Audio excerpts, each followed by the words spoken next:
In this video, I'll be doing the first 10 MCQs of October-November 2021, variant 1, 2. Question number 1.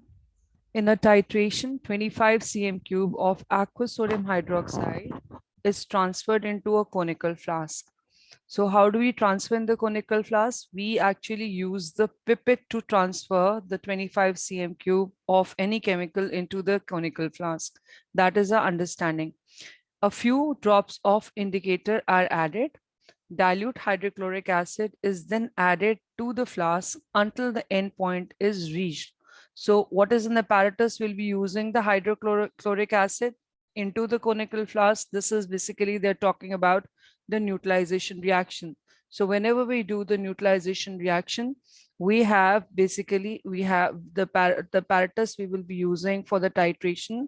One is the conical flask. They already have NaOH in the conical flask, and they have used the pipette to fill the certain volume of chemical in the conical flask, and they will be doing performing the titration ताकि exact दूसरा chemical आप add करें ताकि neutralization हो, और उसके अंदर they will be using the second apparatus that is basically going to be your burette. Okay, so which piece of apparatus are used to measure the volume in this experiment? For hydrochloric acid, they will be using, as I said, they'll be using hydrochloric acid, they'll be using burette. And to measure the aqueous sodium hydroxide, they'll be using pipette. So our option B is the correct option for the question number 1. Question number 2. A student follows the rate of reaction between the marble chips calcium carbonate and dilute hydrochloric acid. So this is an equation for the calcium carbonate, the marble chips with HCl. They will be giving us the salt, calcium chloride, carbon dioxide, and water. Now, the demand of the question is, which diagram show apparatus that with a stopwatch is suitable for this experiment? पहली बात है, ये rate of reaction determine कर रहे हैं और उसके अंदर ये time the change in the product और the change in the reactant against time जो है वो डिटरमिन या मॉनिटर करेंगे. So rate is basically the change in amount of reactant or product against the change of time. तो यहाँ पर हमें वो setup choose करने हैं. There are 3 setup over here in the diagram. I'll scroll down and then I'll show you. There are 3 setups. So जहाँ पर reactants and product का amount change हो रहा है और उस amount को हम check कर सकते हैं, उसको measure कर सकते हैं using the stopwatch, because हमें against the time कि इस time period में इतना decrease in the reactant का amount हुआ या इतना increase in the volume of the gas या increase in the product amount, हम उसको check कर सकते हैं. Okay, so these are the 3 experiments. This is experiment 1, this is experiment 2, this is the setup 1, this is setup 2, this is setup 3, right? तो अब इसके अंदर हम देखें, in setup 1 we are collecting the gas over water. So the gas which is being collected over water, definitely we'll be using the stopwatch कि कितने time में कितना volume of gas is collected. So we'll be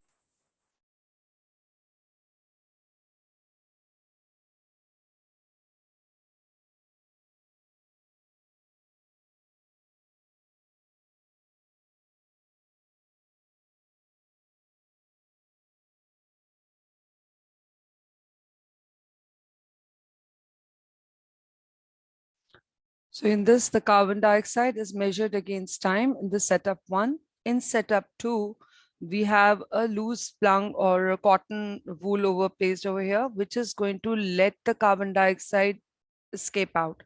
So यहाँ पर we will be measuring the decrease in the amount of product against time. That which is going to tell us about the rate. So definitely we'll be needing a stopwatch here as well. But in the experiment 3, we have the marble chips in the conical flask and we are adding the acid through the burette. तो यहाँ पर ना तो हम कोई mass loss check करें, ना कोई gas या कोई प्रोडक्ट को की वॉल्यूम हम मेजर कर रहे हैं, तो यहाँ पर हम कोई चीज मेजर नहीं कर रहे against time. So the experiment 3 will not be using the stopwatch. So the stopwatch will be needed in the setup 1 and setup 2, because there we are actually checking the speed. We are analyzing the speed of reaction through this apparatus setup. So our answer is going to be the B. For the question number 2, the answer will be B. Question number 3, pure oxygen is needed by many industries. How is pure oxygen obtained in large amount for such uses in bulk? So we definitely will be getting the calcium carbonate decomposition. So we will be getting oxygen gas, but that's a small quantity. Hydrogen peroxide, when decomposes, will be getting a small quantity. This is done in the lab. Filtration of liquid air again, but in the bulk we will be getting it by the fractional distillation of liquid air. So that is basically this is how we get the oxygen for the commercial use for in the bulk. So this for question number 3, D is going to be the answer. Question number 4, an impure sample of the compound X has a melting point 120 degrees Celsius. X is purified and its melting point is measured again.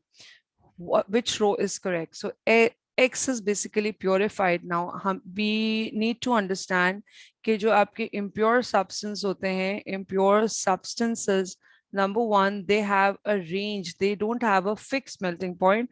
Their melting point and their boiling point it exists in range, right? So that if we're getting the melting point and the boiling point in range, then that shows that is a symptom that the substance is actually impure. जो impure substances होते हैं, जब उनका actually जो melting point होता है,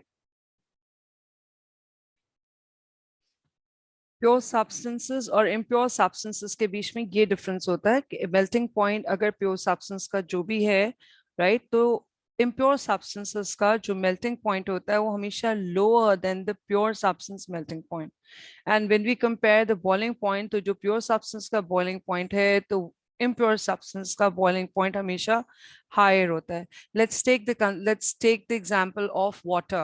Let's suppose अगर water का boiling melting point जो है वो 0 डिग्री सेल्सियस है, तो आपका जो impurity अगर आप उस आइस के अंदर थोड़ा सा सॉइल स्प्रिंकल कर देंगे तो उसका टेम्परेचर नेगेटिव में चला जाएगा. It will be negative 10 degrees Celsius, or maybe even depending on the amount of impurity you are adding.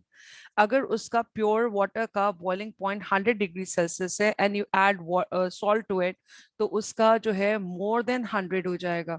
So that is basically we need to understand through this concept will be able to understand this MCQ. तो अब यहाँ पर ये कह रहे हैं कि जो इम्प्योर सब्सटेंस है उसका मेल्टिंग पॉइंट जो है वो 120 डिग्री सेल्सियस है.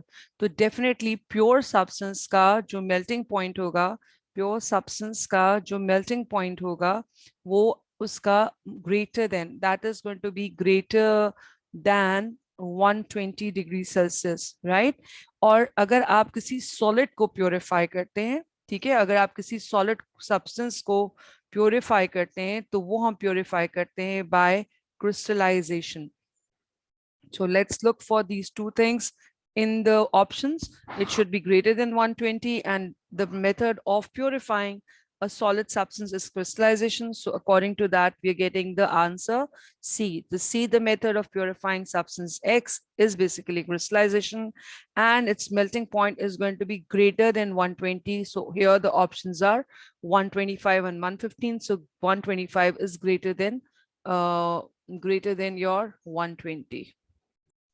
Question number 5, when aqueous sodium hydroxide is added to aqueous compound X, you're getting a red PPT. Red PPT is an indication that this might be iron 3 positive, 3 plus ions होंगे, क्योंकि ये sodium hydroxide के साथ reaction है, तो ये आपका salt analysis का भी पार्ट हो सकता है. When dilute nitric acid is followed by the aqueous barium nitrate is added to the aqueous compound X, a white PPT is formed. So barium nitrate के साथ white PPT is an indication that the anion is going to be sulfate. So we are going to look for compound X as iron 3 sulfate, because reddish brown is an indication for iron 3. Barium nitrate which is followed by dilute nitric acid. If giving white precipitate, that's an indication that it has a sulfate anion. So for that, we have the correct option. That's D, that's iron 3 sulfate. Question number 6. An aqueous solution of zinc chloride is tested by adding reagents. Which observation is correct? Reagents added to zinc chloride. तो या तो यहाँ पर zinc की observations होंगी, आपको NaOH के साथ हो सकता है आपको यहाँ पर रिएक्शन करवाया जाए, या aqueous अमोनिया के साथ. ठीक है, तो you should be knowing these tests, the salt analysis के test. और दूसरा anion का test हो सकता है, which is for the chloride. Now let's see what are the options. A, acidified aqueous barium nitrate is giving white PPT. So this is a test, as I've explained in the above MCQ. It's a test for sulfate ion. The sulfate ion हमारे पास यहाँ नहीं है, so this is a wrong observation.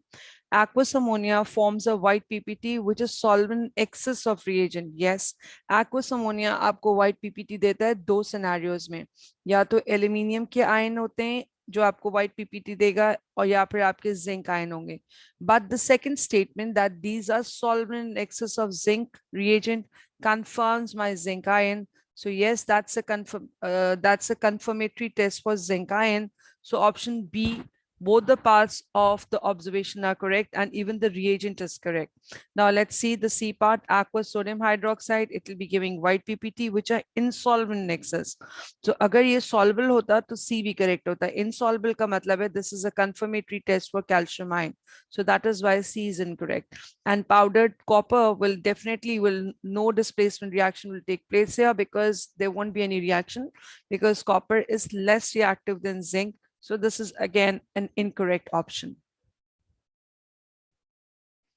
A sample of gas is released at a particular point in the lab. A detecting device is placed 10 meters from the point where the gas is released. This device detects and record the time when the concentration of the gas is 10 molecules in every million molecules of the air. The experiment is carried out with two gases at the different temperature. The two gases are SF6. The two gases are SF6, and the other gas is basically carbon dioxide. Now, in which experiment was the time recorded by the detector greatest? So that means the kiska rate of diffusion जो है, किस gas का rate of diffusion जो है वो slowest है. जिसका rate of diffusion slowest होगा उसी गैस को डिटेक्टर तक पहुंचने में ज्यादा टाइम लगेगा. तो हमें पता है कि rate of diffusion depends on two things. ठीक है, it's proportional to temperature, but it is inversely proportional to MR. So we need to look for a gas जिसका MR greatest हो, ठीक है, जिसका MR जो है वो ग्रेट हो, और उसका टाइम जो है उसका टेम्परेचर जो है वो कम हो. ठीक है, उसका टेम्परेचर जो है वो कम हो. वो पर्टिकुलर गैस जो है, वो पर्टिकुलर ऑप्शन जो है, जो भी उस ऑप्शन में जो गैस है टेम्परेचर लो हो, जो भी वो गैस होगी वो आपका ग्रेटेस्ट टाइम लेगी for the diffusion. Now for this we need to calculate the MRs of the gases. The MR for SF6 is basically 146, and the MR for carbon dioxide is 44. So considering that particular fact, we know that SF6 will be diffusing at a slower speed. Now we have to check for a temperature. So we have two temperatures here, 20 and 40. So definitely at 20, SF6 will be taking a lot of time to diffuse. So it will be the option where it is going to take a greatest time to reach the recorder, reach the detector. Question number 8. The table shows data for some particles. So you have a sodium ion, it's Na positive ion. Then we have a fluoride ion, and we have a magnesium ion. So they all are ions. जब ions होते हैं तो हमें पता है कि protons और electrons के number में mismatch होता है. ठीक है, अगर प्रोटॉन नेगेटिव Na पॉजिटिव है तो you have a lesser number, 1 electron less. अगर negatively charged है तो you have more of electrons. So according to, on the basis of this fact, let's see कि हमें यहाँ पर what we have to do. Now proton number is 11, that remain constant. Nucleon number is basically the sum of proton and neutron. The number of proton number is also known as your atomic number, right? It's also known as atomic number. Now the proton number remains same as atomic number, that's 11. Number of neutron is what? It's 23 minus 11, so W is going to be 12, and number of electrons, they are one less than the proton number because it's positively charged. The second, we have fluoridine, 9 is the proton number, so proton number of proton is going to be 9. Nucleon number is 19, so 19 minus 9 is going to be your neutron. X, because we have the proton is 9 and we have it, this is going to be negatively charged, so the X value is going to be 10. Now magnesium is 12 and it is 2 positive.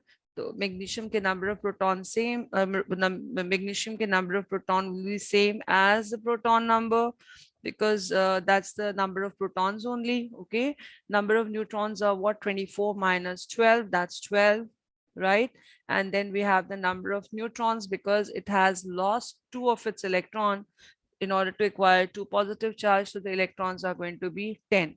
So they're asking us, so what is going to be W, X and Y? So W is 12, X is 10, and Y is going to be 10. So this is the correct option. So option D is the correct answer for the question number 8. I'm sorry, Y is actually 12. So C is the correct answer for option number 8. Question number 9, a covalent compound P has an empirical formula CH2. So first thing is we need to understand what is an empirical formula. Empirical formula is the simplest ratio formula, ratio form of your molecular formulas, right? It's a simpler. तो आपको सबसे पहले molecular formula निकालना है और उसके बाद उसको simplest ratio form करना है. So let's find out the formula, the molecular formula for this but compound A. So molecular formula is going to be, you have got 1 carbon, you have 2 hydrogen, and you have 2 oxygen. So अगर हम इसको simplify करेंगे तो this is a simplified version. तो यही इसका empirical formula भी होगा. It's going to be CH2O2. हमें देखना है कि किसका CH2O है, right? तो इस scenario में we have 2 carbons, right? How many hydrogen are there? 1, 2, 3, and 4. So you have 4 hydrogen and you have 2 oxygen. So अगर हम इसको simplify करते हैं तो इसका formula, simplified formula is going to be CH2O, which is matching with our this particular option. So according to this, the B is the correct answer. Let's proceed and see what are the following. C2, and then we have H4 and O. So its empirical formula remains the same, C2H4O, which is mismatch. Coming forward, getting to the D part, we have C3 and 1, 2, 3, 4, 5, and 6, C3H6, and then we have O2. तो इसको हम simplify नहीं कर सकते. The empirical formula will remain C3H6O2. So the correct answer for question number 9 is your B. Moving to the last question of this video, that's question number 10. The rest of the question will be followed in another part of the another video. Which statement about the structure of bonding of metal is correct? We know that the metallic bonding is always between a cation and delocalized electrons, right? Now we have to look for these 2 particles. We have to look for the cation and delocalized electron. A metallic lattice consists of negative ions. So cations are what? They are basically your positive ions, right? So there's a mismatch. So because of this negative ion, this whole statement goes wrong. So A cannot be the correct answer. Electron in a metal move randomly throughout the lattice. Yes, that can be the correct option. B, metals are malleable because the ions present are mobile. No, these cations are in the fixed position. So if we draw the structure for a metallic lattice, this is how we draw it. So the cations are in the fixed position and they are bonded by the sea of valence electrons. So the cations are never moving, but the delocalized electrons, they move. And because of their movement, the metals are good conductor of electricity. They are the good conductor of heat. And we call them malleable and ductile because what happens, because these particles can slide over each other. So this is not because these ions are mobile. They are not mobile. So that's a wrong terminology used. The ion in the metal move when the positive and negative electrodes are attached. So that's not, ion will not move. It's the electrons which are going to move. So again, the D option is incorrect. So question number 10, we have the correct answer. That's B. For the 11 onwards question, please view another video, which is a following video.